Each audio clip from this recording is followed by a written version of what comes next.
make us who we are. So I'll dream until I make it real, and all I see is stars.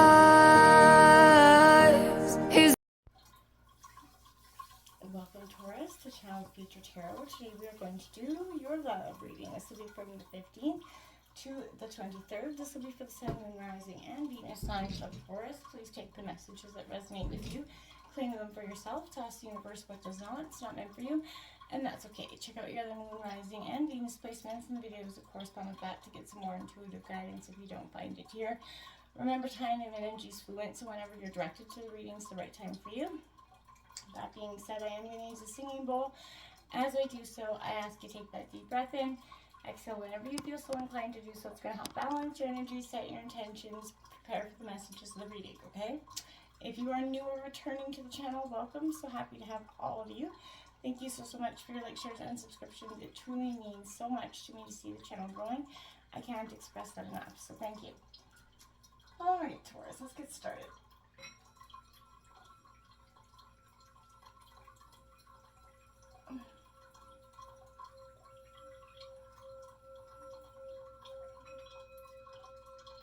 Peace, love, health, and wealth.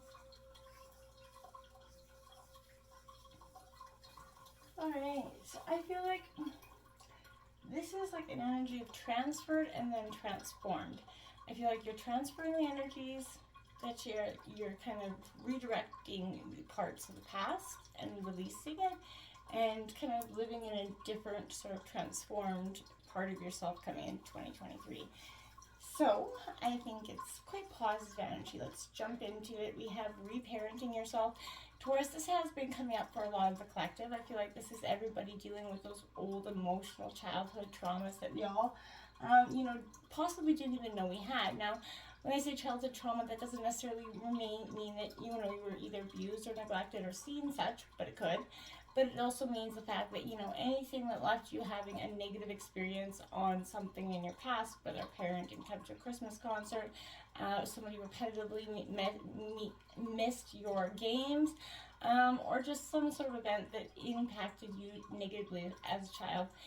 Those wounds come up whether you like to, admit them or notice them, in fact, later on in life, and sometimes in the relationships that we have. So reparenting ourselves to understand, heal, and let go of those things is what I feel like the collective, but especially you, Taurus, coming into the beginning of January, is working on in terms of your love.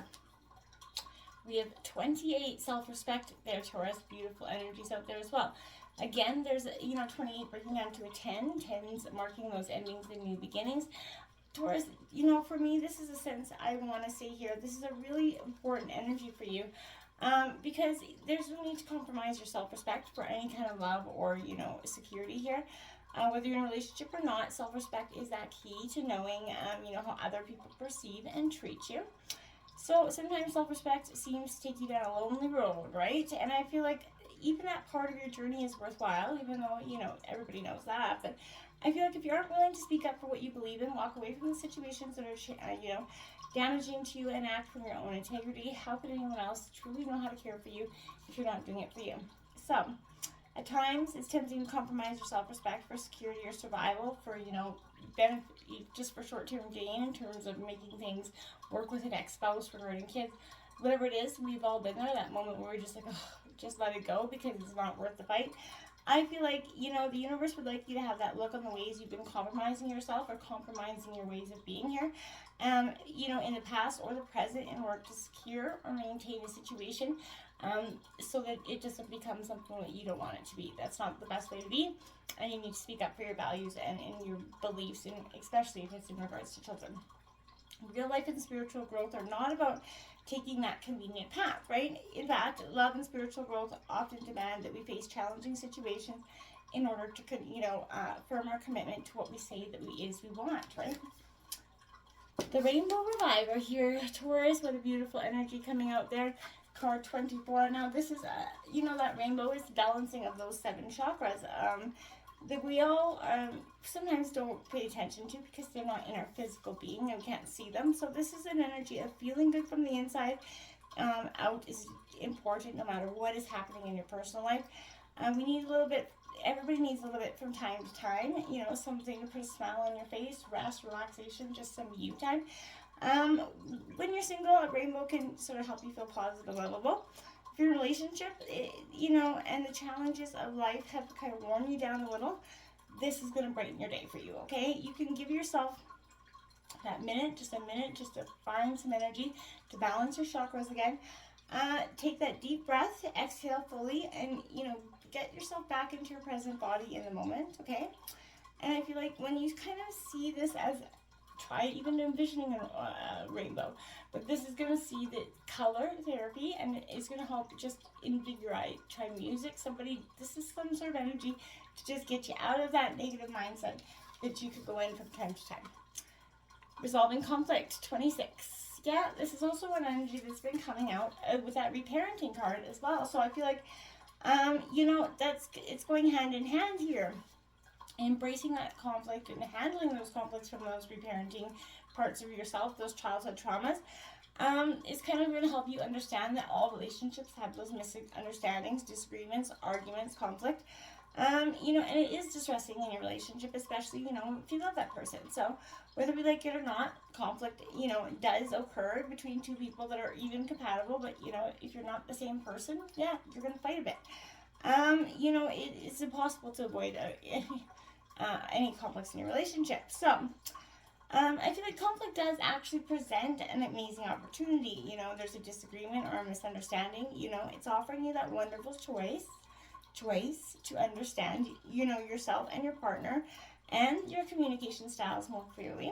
And when you become, you know, hurt or angry with each other, you're really saying is, I really don't, you know, feel listened to, or I don't feel like you care about what I think and want. That the real reason conflict arises is because someone feels afraid or hurt. That's it, simple as that, right?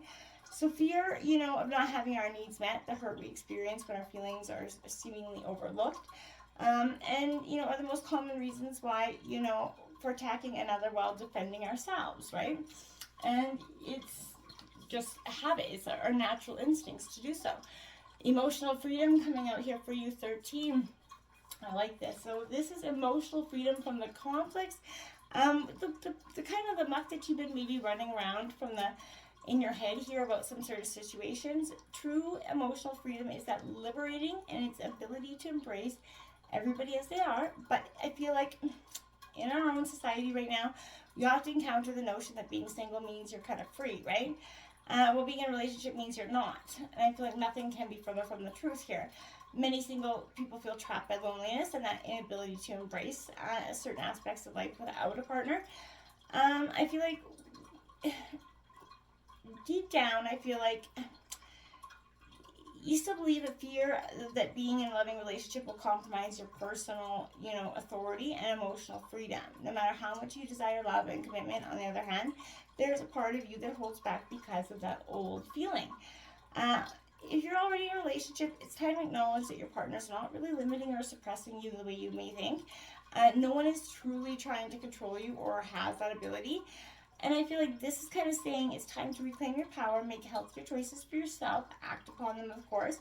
True emotional freedom is not about keeping secrets from your mate. You may succeed in deceiving your partner, but you can't deceive yourself in the long run, Taurus, right? So rather, emotional freedom is about acknowledging the differing attitudes and perspectives each person holds, creating a relationship that can actually embrace them all and respect them all, you know, truly and authentically. Then each of us will find and, you know, be and feel more free in our relationships, right? And I feel like, and that's going to help you guys act authentically while sharing that uniqueness of your guys' differences. And I feel like that's going to generate that beautiful thing in a foundational relationship, that mutual support and care and understanding, right? And that leads to an amazing freedom that celebrates the truth of who you are together and individually. So I feel like that's going to be the truest emotional freedom of all.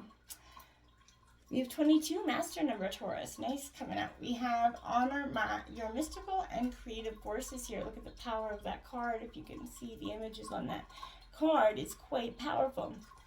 Now, Taurus, I want to say with that energy coming in, I feel like you're honoring yourself. You're doing a lot of, you know, empowering. I feel like it's time to make a sacrifice in order to move into the next creative, expressive part of yourself. This is contemplating your role in creation, that seed, the birth, the nurture, the release, both your ability here to procreate, your choices of expressing and force in your relationships. I feel like for you, this is, you're kind of reclaiming your power here. You're renewing it here. This is a beautiful energy, but, you know, this is being blessed and seeing what's, you know, being given to you in divine creation, right? It's a sacred dance of creation to give life and to, in return, have some taken away. Like I said, transferred and transformed is what I gather with that energy as well, okay? Now we have number 8, everything in perfect balance, Taurus. Now you see that it's another very deep and powerful image work there. But this is, again, a very interesting sense of sort of coming to that point where you see how everything, how it has its place, its balance, right? I feel like this is kind of embodying that beautiful thinking, right? I feel like she's got a crown of thorns. I don't know if you can see that, but it kind of indicates that she understands through journey of pleasure and pain that, you know, she's ultimately free. Sorry, I've got a flipping itchy hand. And everything, you know, will be in perfect balance, and that's going to help, you know, allowing her to kind of take flight into the next, you know, part of her life. There's a moon halo there that is kind of around her head, signifying a healthy mind, emotionally balanced. And this would be like sort of the death card in traditional tarot, you know. And I feel like this is saying, in a kind, it's a sign of current or impending endings, okay, and ensuing inevitable rebirth, okay. So moral contemplation is a spiritual practice that has the potential to heal, instruct, and connect us to, you know, source of our being. So I feel like the practice of contemplating is, you know, different endings and new beginnings in our life. Sorry, my hand is so itchy.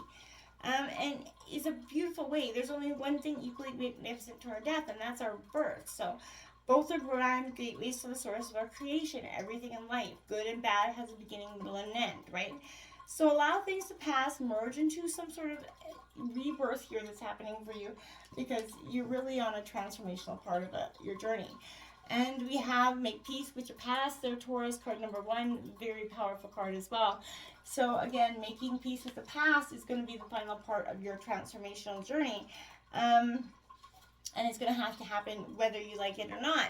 So I feel like it's time to gain perspective of an understanding of the role your past played in the direction you are heading today. Are you actually able to appreciate the beauty where you come from? Let it guide you to the future. Or are you holding some sort of resentment, blame, or shame from that? Are you focused on the problems and the mistakes, right? And disappointments, and letting them forge your new direction, right? You got to let that go. As you strike out on the pursuit of more, you know, which you will, you have to contemplate that more will never be meaningful, fulfilling until you truly embrace and unconditionally appreciate where you've come from. So it's all purifying pain and plenty, right? And you know, it's all its glory, essentially. This is a healing card, and this is time to make peace with your past, okay? You are emerging from that dark and long journey, right? You're gonna see that, you know, you're embracing life's journey without judgment. You don't regret the past nor fear its weight or its legacy here, Taurus. You've learned, you know, to see it for what it is, essential to your growth, right? So as you face your challenges today, Taurus, I feel like embrace that past. You know, climb high, be brave, be bold, right? Unconditionally, the past will lift you up. And I feel like this is your energy. Trust it, try it, climb it. Now we have 25, phenomenon, be still and listen to spirit. So you've got some sort of angels, spirit guides, ancestors, you know, signs from the divine coming out here for you. But somebody's trying to get in contact with you, and nothing to be alarmed with. But it's time to invite and commune with your spirits that are trying to get in touch with you. And, you know, if you can see here, she sacrificed one eye. And the purpose of this is that, you know, she's sacrificed one eye for inner sight as she kind of bridges the worlds of life and death, right? So this is surrounded by white lilies, which are the sacred flower of death. So this indicates that your willingness and ability to sit still and listen and to reveal the beauty of your situation.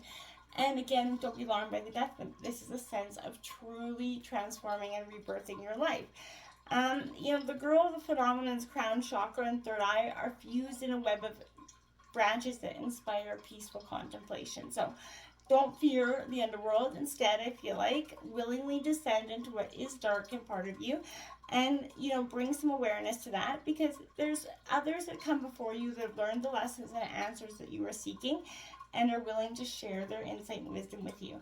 So pay attention to that, because your ancestors are trying to do just that. Crown chakra coming out here, my dears. So yeah, your little chakras are a little bit out of alignment, which we gathered that from the beginning here. This is the element of thought coming out here. So it's located at the top of our head, right? It's often called the 1,000-petal lotus, or the receiver of light, but this is the center to your link with the universe, that infinite higher sense of consciousness. It's spiritual insight, essentially. So it is light and energy. So I feel like to balance this energy, try just, expanding, getting out comfort, and have comfort in knowing. Try music therapy, but color therapy helps as well. But anyway, just get your head and your balance back, or in a peaceful way. If you find some sort of special healing hertz that's really good for you, a vibrational level that'll help you raise your vibration, will be very powerful for you this week. Look at that. Spread your wings, Taurus. I feel like that's where you are right now. You're getting ready. You're leaving this darkness and you're going towards that light, as you can see. And that's exactly what they're doing. They're going towards that beautiful light. You're finally opening yourself up to new possibilities, Taurus. And with that, you're going to cross that very long stretch here that's a little bit in the dark, but you're almost there. You're coming through this transformation. But before you get there, you're going to have to finally take that little dark path. And those moments, a little bit scary, is going to lead you to your greatest transformation. Got the Sun card out in traditional tarot, the Shine card. This is you getting life fulfillment wishes through this greatest transformation. Is your best successes yet. Your biggest, most fulfilling dreams coming true. That's coming, things coming full circle, but you're going to have to, again, spread your wings and walk through those moments of darkness. We have passion coming out here. Allow your heart and your heart to sing with joy. If you're feeling passionate about something, express it. Let those passions come up. Be passionate in your relationships. Passion's the key to so many things in relationships. And retreat here, it says, so it's the time to disconnect from the world. You and your partner may need to just take away from the gossip, the notions, the people adding the not so nice thoughts in your head that are constantly trying to impact your relationships. Those are those people that will always be there. So I feel like this is not allowing that energy. You and your partner disconnecting, retreating, and getting back into grounded, back connected with each other here. The keys on a ring, Taurus, coming out. So many options, decision, unconventional, string along, and a one-night stand. So possibly many options coming out here for you, Taurus. Some sort of situation regarding a one-night stand. Or some sort of stringing along is happening here. I would say if that's how it's been that could be something from the past, kind of resurfacing. Don't allow that energy to linger, okay? And 46, look at that inner guidance, my dears. And it says it's time for you to pay attention and listen to the guidance of your soul, Taurus. So stop getting your answers from out there. Get in touch with who you are inside and look to the inner guidance, because your soul is talking to you, my friends. Until next time, namaste.